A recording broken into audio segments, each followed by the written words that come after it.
Melbourne शहर की पहचान यहाँ की ऊंची ऊंची इमारतें रही हैं। मेरे ठीक पीछे भी आप कई ऊंची और बड़ी इमारतें देख सकते हैं, लेकिन इन ऊंची इमारतों के बीच में स्काई डेक टावर की अपनी एक अलग पहचान है। और ठीक उसी तरह से विराट कोहली इन दिनों भारतीय क्रिकेट को न सिर्फ ऊंचाइयों की तरफ ले जा रहे हैं, बल्कि अपनी एक अलग पहचान बना रहे हैं। वो पहचान बना रहे हैं जिसके लिए वो पिछले 4-5 सालों पहले जाने जाते रहे। हालांकि 2.5-3 साल का बड़ा लीन पैच उनके करियर में आया, लेकिन जैसे ही विराट कोहली एशिया कप के में पहुंचे, वहां पर उन्होंने रन बनाया और उसके बाद वर्ल्ड कप में जब आए और नेट सेशन हम सब ने देखा था, तो एक बड़ी उम्मीद जगी थी कि विराट कोहली इस बार वर्ल्ड कप में न सिर्फ अपनी एक अलग पहचान बनाएंगे, बल्कि उस ऊंचाई को छुएंगे जिस ऊंचाई तक भारतीय टीम और भारतीय क्रिकेट पहुंचना चाहती है। पहले ही मैच में वर्ल्ड कप के विराट कोहली ने न सिर्फ भारतीय टीम के लिए मैच जिताया, बल्कि एक संकेत दिया कि वापस हम उस विराट कोहली को देख पाएंगे जिस विराट कोहली को हम इन दिनों जानते आए या समझते आए।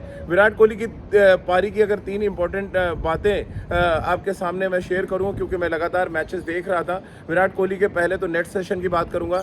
शानदार तरीके का नेट सेशन था उनका, और वहां से एक झलक मिली थी कि मेलबर्न के मैदान के साथ जो उनका कनेक्शन है वो कनेक्शन रंग लाएगा। और लगभग 24 घंटे पहले मेलबर्न के मैदान से, यानी एमसीजी के मैदान से, मैंने एक स्टोरी भी की थी कि विराट कोहली का मेलबर्न कनेक्शन है क्या और मेलबर्न में विराट को खेलना क्यों रास आता है। दरअसल यहाँ का स्पोर्ट्स कल्चर और यहाँ स्पोर्ट्स को लेकर जिस तरह से लोगों के बीच में एक उत्साह रहता है, वो विराट कोहली को कहीं ना कहीं बहुत उत्साहित करता है। और इसी वजह से अगर आप देखें, विराट जब मैदान पर उतरे, भारतीय टीम की परिस्थिति बहुत ख़राब थी।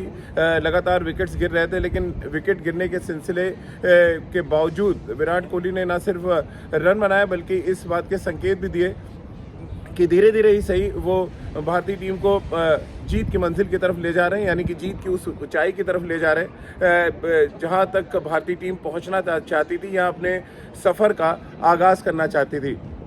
विराट कोहली की बल्लेबाजी को अगर आप बहुत ध्यान से देखेंगे और एनालिसिस करेंगे, तो एक बात तो साफ नज़र आएगी कि वो ऊंचाई तक, यानी कि स्काई डेक जैसी ऊंचाई तक पहुंचने के लिए उन्होंने लिफ्ट का इस्तेमाल नहीं किया। दरअसल वो सीढ़ी से गए, यानी कि उनकी बल्लेबाजी में कदम दर कदम एक स्टॉपेज था जहां से वो अपने गियर को शिफ्ट कर रहे थे।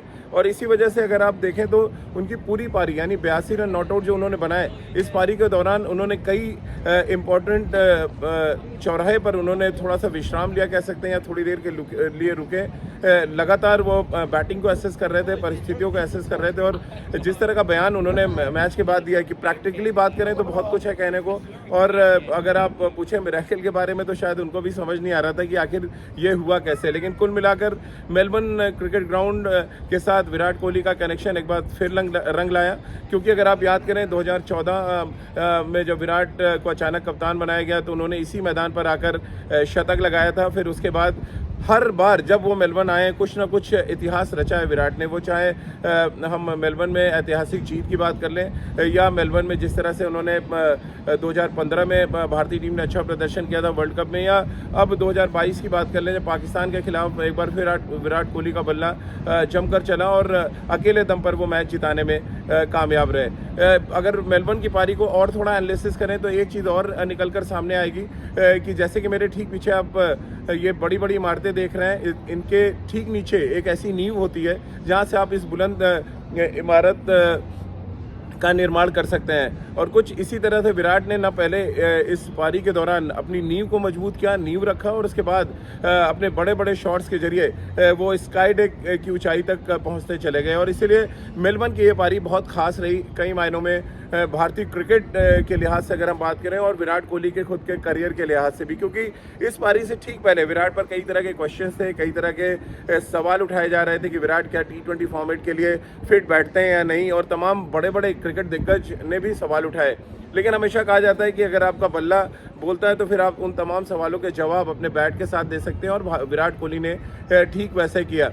3 इंपॉर्टेंट पहलू अगर उनकी पारी में अगर हम नज़र डालें और बात करें, तो पहली जो सबसे इम्पोर्टेंट बात थी कि विकेट गिरते रहने के बावजूद उनके जहन में एक प्लान था, एक कैलकुलेशन था कि जिसके दम पर वो उस मंजिल तक पहुंच सकते हैं जहां से वो भारतीय टीम के सफ़र का आगाज़ जीत के साथ कराएं। नंबर 1 कैलकुलेशन, दूसरा परफेक्शन, यानी कि जिस अंदाज में वो बैटिंग कर रहे थे वो लग रहा था कि पूरा और टोटली कमांड में है, और साथ ही जिस तरह से उन्होंने मैदान के जो डायमेंशंस है उसको समझा और उसके हिसाब से वो रनिंग बिटवीन द विकेट देखने को मिला, वो बहुत कमाल था। और इसी वजह से विराट कोहली जब क्रीज पर होते हैं और खासतौर से मेलबर्न जैसा मैदान हो तो रनिंग बिटवीन द विकेट के लिए आपको तैयार रहना पड़ेगा, यानी 1 का 2 भागना पड़ेगा, 2 का 3 भागना पड़ेगा। और ऐसा कई बार विराट और हार्दिक पांड्या की शतकीय साझेदारी में देखने को मिला। और उसके बाद जब क्रूशियल मोमेंट आया तो उन्होंने हार्दिक पांड्या पे बात नहीं छोड़ी, खुद अपने कंधों पे उन्होंने बात ली। और हैरिस रऊफ को जिस तरह से उन्होंने छक्के लगाए वो शायद पाकिस्तान को बहुत लंबे अरसे तक याद रहेगा, क्योंकि हैरिस रऊफ मेलबर्न स्ट्राइकर्स से खेलते हैं और इस वर्ल्ड कप शुरू होने के पहले उन्होंने दावा किया था कि भारतीय टीम को वो जीतने नहीं देंगे। और शायद ये दावा कहीं ना कहीं विराट कोहली को पिन मार गया और इसी वजह से जो टारगेट पे कोई गेंदबाज आया तो वो हैरिस रऊफ थे। हैरिस रऊफ के एक ओवर ने मैच को बदल कर रख दिया। विराट कोहली के इमोशंस भी बाहर आए और ये शायद बहुत लंबे अरसे बाद की पहला ऐसा मौका था जब विराट कोहली के एक्सप्रेशन हमें देखने को मिले, इमोशंस देखने को मिले। क्योंकि आमतौर पर विराट की आज से 5-6 साल पहले बात करें तो आदत सी थी कि वो मैच जिताते थे, रन चेस के मास्टर थे।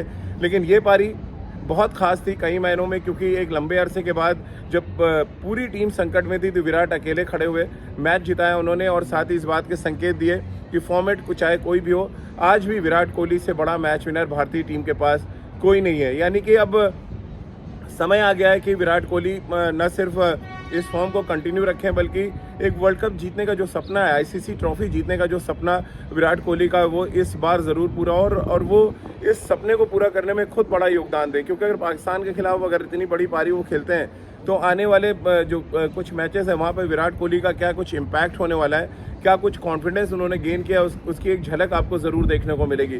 तो आप तैयार हो जाइए विराट कोहली का विराट अवतार देखने के लिए। चीकू चैंपियन की तरह खेले इस मैदान पर और हम सबको खुशी मनाने का मौका दिया, दिवाली मनाने का मौका दिया। और मेलबर्न से एक बार फिर इंडिया न्यूज़ परिवार की तरफ से हैप्पी दिवाली आपको, क्योंकि मेलबर्न से अब मेरा सफ़र शुरू होगा सिडनी के लिए, जहां भारतीय टीम नेदरलैंड्स के खिलाफ अपना दूसरा मुकाबला खेलेगी। वहां से पल पल की अपडेट हम आप तक पहुंचाते रहेंगे। भारतीय टीम का पूरा प्रैक्टिस सेशन आपको दिखाएंगे और साथ ही सिडनी शहर की सैर भी आपको कराएंगे, क्योंकि मेलबर्न को उतना एडवांस शहर नहीं माना जाता। हालांकि ये ऊंची ऊंची बिल्डिंगें आपको बता रही होंगी कि क्या कुछ मेलबर्न शहर में है और यहाँ पर आकर आप क्या कुछ घूम सकते हैं। लेकिन सिडनी आप जाएंगे, सिडनी ओपेरा, सिडनी हार्बर, ये कुछ ऐसी जगह है जहाँ पे मैं आपको लेके जाऊंगा और क्रिकेट से कनेक्ट करते हुए कुछ इंपॉर्टेंट और मज़ेदार कहानियाँ सुनाऊंगा। बहरहाल स्काई डेक पे जो हमारी ये स्पेशल स्काई डेक के साथ विराट कोहली को जोड़ के हमने जो ये खबर बनाई, मुझे उम्मीद है ये आपको अच्छी लगेगी। और आने वाले समय में कुछ इसी तरह से कुछ इंपॉर्टेंट ऑस्ट्रेलिया की जगहों से जोड़ते हुए हम भारतीय क्रिकेट की कहानी आप तक पहुंचाते रहेंगे। तो फिलहाल मेलबर्न से बहुत बहुत शुक्रिया आपका हमारे साथ जुड़ने के लिए।